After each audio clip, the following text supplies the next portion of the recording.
Hi friends, welcome to my YouTube channel. সকল দর্শক বন্ধুকে আবারও স্বাগতম জানাচ্ছি আমার ইউটিউব চ্যানেলে।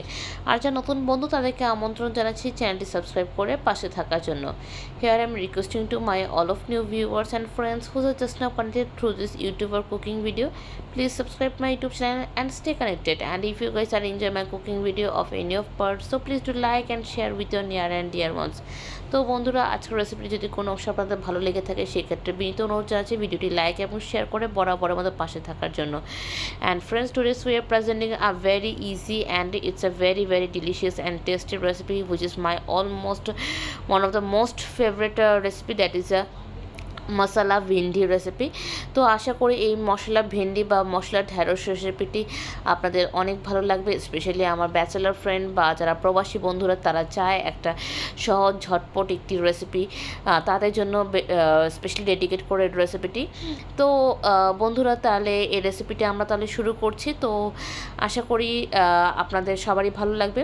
আর কার কেমন লাগলো অবশ্যই আমাদেরকে জানাবেন, কারণ আপনাদের মন্তব্য সবসময় আমাদের উৎসাহের কারণ হয়ে থাকে।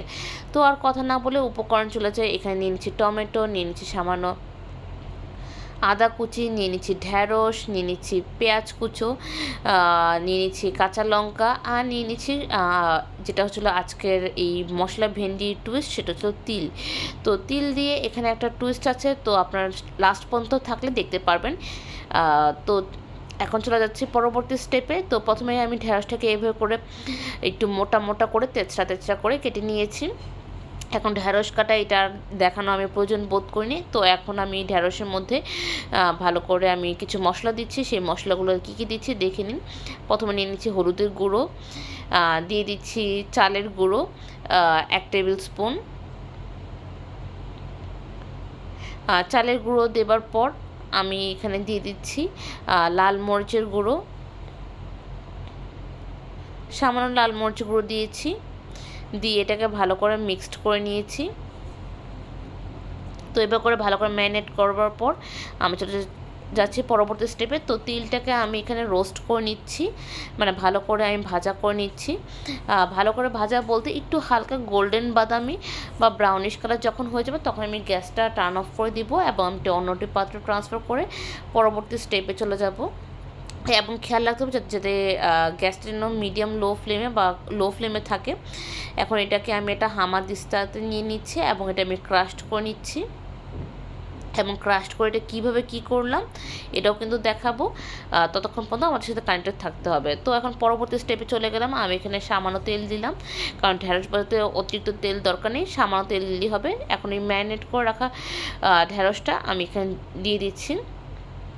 এটি ফ্রাই প্যান নিচ্ছি, কড়াই নিচ্ছি না, কারণ কড়াই নিলে সামান্যটুকু ভাজা হয়, ভালো করে হয় না। ফ্রাই প্যান হলে সবগুলো ঢ্যাঁড়সের উপর সুন্দরভাবে একটি একটা ভাজা ভাজা হয়ে যায়, যেটা কিনা আমি চাচ্ছি এবং যেটা কিনা আপনারা করবেন।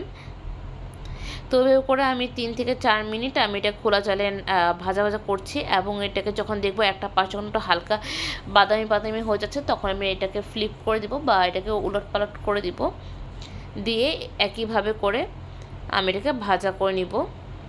বন্ধুরা, এই রেসিপিটি অনেক অনেক সহজ এবং এত সহজ রেসিপিটি যদি এত সুস্বাদু হয় তাহলে আপনারা এটাকে করতে পারেন সকালবেলা টিফিন রেসিপি, দুপুরবেলা একটি স্টার্টার বা হচ্ছিলো দুপুরবেলা অফিসের একটি রেসিপি করতে পারেন, যেটা কিনা অনেকেই পছন্দ করে। তো এবার করে ভালো করে যখন ভাজা হয়ে যাবে তখন এটাকে আমি অন্য একটি পাত্রে ট্রান্সফার করে নিচ্ছি। আর ঢ্যাঁড়স ভাজতে অনেক কম সময় লাগে, এটা আমরা মোটামুটি সবাই জানি, নতুন রাঁধুনি থেকে পুরান রাঁধুনি। তো মোটমাট এখানে আমি 7 থেকে 8 মিনিট আমি ভাজা করার পর আমি এটাকে ট্রান্সফার করে নিয়েছি। এখন একই কড়াইতে বা একই ফ্রাই প্যানে আমি আরেকটু সামান্য তেল দিয়েছি। তেলের পরিমাণটা কতটুকু আমি আপনাকে দেখিয়ে দিচ্ছি। এখন এই তেলের মধ্যে আমি ফোড়ন হিসেবে দিয়ে দিচ্ছি জিরে। তো জিরেটা যখন এখানে হালকা বাদামি রঙের হয়ে যাবে তখন আমি দিয়ে দিব আদা কুচি,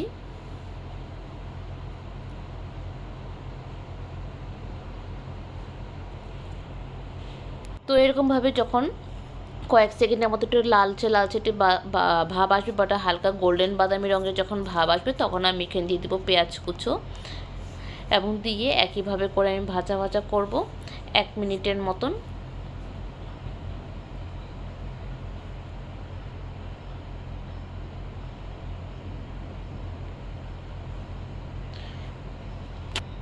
তো বন্ধুরা যখন এই পেঁয়াজগুলোর মধ্যে এটি খয়েরি খয়েরি বা হলো একটি বাদামি বর্ণে পরিণত হয়ে যাবে, তখন আমি এখানে দিয়ে দেবো টমেটো কুচিগুলো।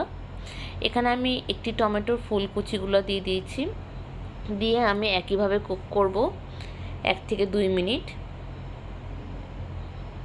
তো এভাবে করে আমি খোলা আছে 1 থেকে 2 মিনিট কুক করে নিচ্ছি।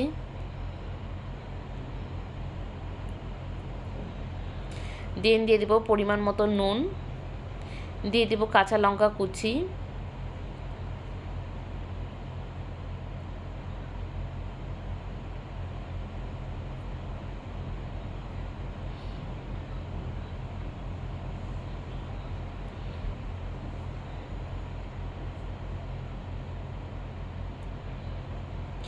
তো এভাবে করে 1 থেকে 2 মিনিট ভাজার পর আমি এখানে দিয়ে দিচ্ছি সামান্য হলুদের গুঁড়ো, দিয়ে আমি এখানে দিচ্ছি সামান্য পরিমাণ জল, দিয়ে এভাবে করে আমি 2 থেকে 3 মিনিট কুক করব। এরপর আমি দিয়ে দিচ্ছি ভাজা জিরা এবং ভাজা ধনিয়ার গুঁড়ো, মানে roasted cumin and coriander powder দিয়েছি। দিয়ে এখানে আমি সেই ভেজে রাখা ঢ্যাঁড়সগুলো দিয়ে দিচ্ছি। দিয়ে এভাবে করে আমি 3 থেকে 4 মিনিটের মতন কুক করব। জাস্ট মশলাটা কষানো, তার সাথে ভাজা ভেন্ডিটার সাথে ভালো করে একটি টেক্সচার আসা পর্যন্ত যতক্ষণ সময় লাগে। এর মধ্যে আমি দিয়ে দিচ্ছি তিলের ক্রাশটা, যেটা আমি ভাজা তিলের ক্রাশ করেছি হামাদিস্তার মাধ্যমে। এই পুরো ক্রাশটা দিয়ে আমি এখানে 1 মিনিটের মতন জাস্ট আর কুক করব। তো এভাবে করে 1 মিনিট কুক করার পর আমি এটাকে গরম গরম পরিবেশন করব। আর তার উপর দিয়ে দিচ্ছি সামান্য চিনি। আমি এখানে 1/4 বা তারও কম চিনি দিয়েছি। চিনিটা অ্যাকচুয়ালি মেনলি টেস্টটাকে ইকুয়াল রাখার জন্য এটা দেওয়া, এখানে কোনো মিষ্টি ভাবের জন্য কিছু না। তো now it's a final look, now it's a high time to serve it. তো এটা রুটি বা ভাতের সাথে খুবই দুর্দান্ত লাগে, তবে আমার ব্যক্তিগতভাবে এটা রুটির সাথে অত্যন্ত মজা লেগেছে। আমি আজকে এটা অফিসে টিফিনে এতে খেয়েছি রুটির সাথে। তো আমার বন্ধুরা ভালো লেগেছে, কারণ ভিডিওগুলো আমরা একদিন আগে করি আর আপলোড করা হয় ঠিক তার একদিন পরে। তো আমি খেয়েই আপনাকে আমি ফিডব্যাক দিচ্ছি। তো আশা করি ভালো লেগেছে, এবং তারপর কার কেমন লাগলো অবশ্যই জানাবেন। আর আপনাদের সবসময় মন্তব্যগুলো আমাদেরকে অলওয়েজ মোটিভেট করে এই চ্যানেলটাকে বা এগিয়ে নিয়ে যাওয়ার জন্য। এবং তো বন্ধুরা আজকের রেসিপিটি এতটুকু রইলো, আবার দেখা হবে অন্য একটা রেসিপি নিয়ে, অন্যরকম কথোপকথন নিয়ে। ততক্ষণ পর্যন্ত সুস্থ থাকবেন, ভালো থাকবেন, আর ভিডিওটি লাইক করতে ভুলবেন না, কারণ আপনাদের প্রতিটি লাইক, ভিডিও, ফুল ওয়াচ আমাদের চ্যানেলে রিচ বাড়াতে অনেক অনেক সহযোগিতা করে। তো বন্ধুরা আজকে এতটুকুই, tata, bye bye and take care.